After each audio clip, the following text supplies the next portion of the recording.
ولادت سے چند سال پہلے آپ صلی اللہ علیہ وسلم کے دادا حضرت عبد المطلب کو خواب میں بشارت ہوئی۔ کوئی کہہ رہا تھا طیبہ کو کھودو۔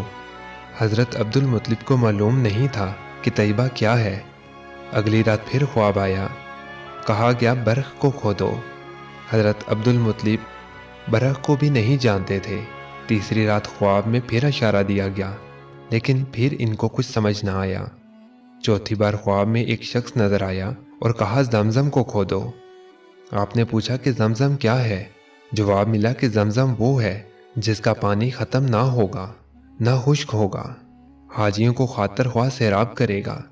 نشانی اس کی یہ ہے کہ وہاں چونٹیوں کی بہت سی بل ہیں اور ایک کوا زمین کو خریدتا رہتا ہے۔ اگلے دن صبح سویرے حضرت عبد المطلب اپنے بیٹے حارث کے ساتھ اس جگہ پہنچے اور کھدائی شروع کر دی۔ اہل قریش نے باپ بیٹے کو کھدائی سے روکا اور ان سے کہا اس جگہ تو بتوں کے نام قربانیاں دی جاتی ہیں، یہ مقدس جگہ ہے۔ حضرت عبد المطلب نے سنی انسنی کر دی اور کھدائی جاری رکھی، مگر قریش نے باپ بیٹے کی کوئی مدد نہ کی۔ 3 دن کی انتھک محنت کے بعد آخر گوہر مقصود ہاتھ آ ہی گیا۔ حضرت عبد المطلب کھدائی کرتے اور حارث مٹی اٹھا کر باہر پھینکتے رہے۔ زمزم کا کنواں نکل آیا اور حضرت عبد المطلب کے ہاتھ بے شمار خزانہ لگا جو بنو جرہم نے دفنا دیا تھا۔ اب قریش کی آنکھیں بھی کھل گئیں اور حضرت عبد المطلب کے پاس آئے، کہنے لگے کنواں تو ہمارے باپ اسماعیل علیہ السلام کا ہے، اس خزانے میں ہمارا بھی تو حصہ بنتا ہے۔ حضرت عبد المطلب نے صاف انکار کر دیا۔ قریش والے بھی ٹلنے والے نہیں تھے، انہوں نے لڑائی اور جھگڑے کی، چنانچہ اس جھگڑے کو نپٹانے کے لیے عرب کے دستور کے مطابق کسی با علم اور دانش مند شخص پر فیصلہ چھوڑا گیا۔ اہل قریش نے کہا کہ شام میں رہنے والے قبیلہ بنو سعد ہی اس کا فیصلہ کر سکے گی۔ حضرت عبد المطلب نے یہ بات مان لی اور مختلف قبائل کے نمائندہ افراد کے ہمراہ شام کے لیے رختے سفر باندھ لیا۔ فاصلہ لمبا تھا، رستے میں میلوں پر پہلے ہی صحرا سے گزرنا تھا۔ صحرا میں اکثر لوگوں کے پاس پانی ختم ہو گیا، پیاس کے مارے لوگوں کی جان نکلنے لگی۔ جن کے پاس چند گھونٹ پانی تھا انہوں نے دوسروں کو دینے سے انکار کر دیا۔ حضرت عبد المطلب کے ساتھی زندگی سے مایوس ہو گئے اور نوبت یہاں تک پہنچ گئی کہ ساتھیوں نے کچھ قبریں بھی کھود دیں تاکہ جو پہلے مر جائیں ان کو دوسرے دفنا دیں۔ حضرت عبد المطلب سے ان کی حالت دیکھی نہ گئی۔ انہوں نے مشورہ کیا کہ بیٹھ کر موت کے انتظار کی بجائے اپنا سفر جاری رکھا جائے، شاید کوئی بستی نظر آ جائے۔ حضرت عبد المطلب نے اونٹنی پر سوار ہو کر اسے کھڑا کیا تو نیچے سے شیریں اور عمدہ پانی کا چشمہ پھوٹ پڑا۔ خوشی سے ان قابل فراموش لمحات میں حضرت عبد المطلب نے زور سے نعرہ لگایا، سب نے پانی پیا اور اپنے برتن بھر لیے۔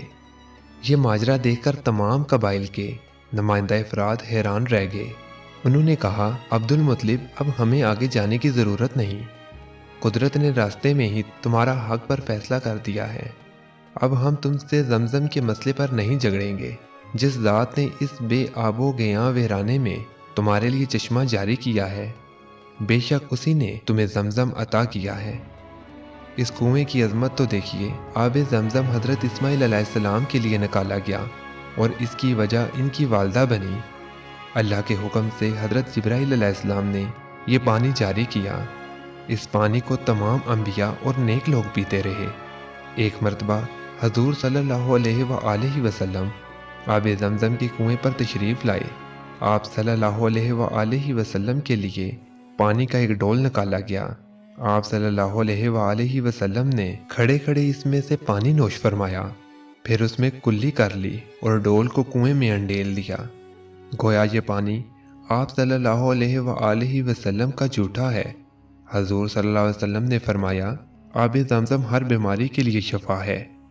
آب زمزم کا کنواں خانہ کعبہ کی جنوب مشرق میں تقریباً 21 میٹر کے فاصلے پر تہ خانے میں واقع ہے۔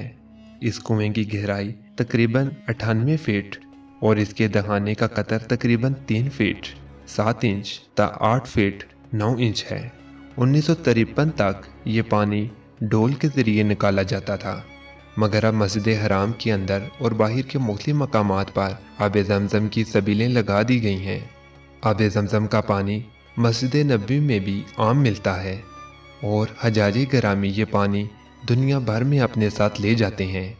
آب زمزم دنیا کا وہ واحد پانی ہے جو پینے کے بعد بیماریوں سے شفا ملتی ہے اور جس کے پیتے وقت مانگی جانے والی دعا بھی قبول ہوتی ہے۔